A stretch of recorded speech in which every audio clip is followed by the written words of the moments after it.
Hi friends, సెలబ్రిటీల నుండి యూట్యూబర్ల వరకు జోలో chip challenging videos చేయడం మనమందరం చూసే ఉంటాం. అసలు ఆ జోలో చిప్ ఎందుకు అంత కారంగా ఘాటుగా ఉంటుందో మీకు తెలుసా? దీనిని గోస్ట్ చిప్ లేదా లాస్ట్ చిప్ అని ఎందుకు అంటారో మీకు తెలుసా? ఈ ప్రశ్నలకు సమాధానాలు తెలుసుకోవాలనుకుంటే ఈ వీడియో లాస్ట్ వరకు చూడండి. సరే, వీడియోలోకి వెళ్ళిపోదాం. జోలో చిప్లో ప్రధానంగా ఉపయోగించే గోస్ట్ పెప్పర్ మన భారతదేశంలోని హర్యానాలోని గురుగ్రామ్ అనే ప్రాంతంలో పండిస్తారు.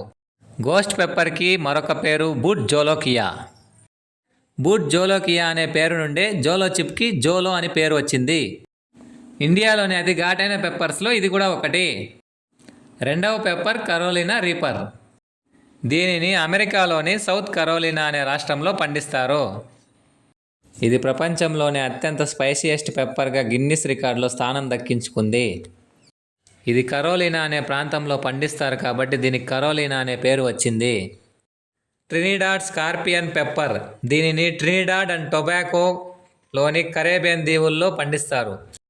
ఇందులో చాలా రకాలు ఉన్నాయి. Ghost pepper, Carolina reaper, Trinidad scorpion 3 పెప్పర్ల యొక్క SHU వాల్యూ స్క్రీన్ పైన ఇస్తున్నా చూడండి. ప్రపంచంలోనే 3 ఘాటైన పేపర్లు కలిస్తే జోలో చిప్ తయారవుతుంది. ఇప్పుడు దీని తయారీ విధానం తెలుసుకుందాం. నార్మల్గా మనం తినే చిప్స్ని ఫ్రైయింగ్ తర్వాత సింగిల్ లేయర్తో కోట్ చేస్తారు. కానీ జోలో చిప్లో ఈ కోట్ ఎక్కువ సార్లు చేస్తారు.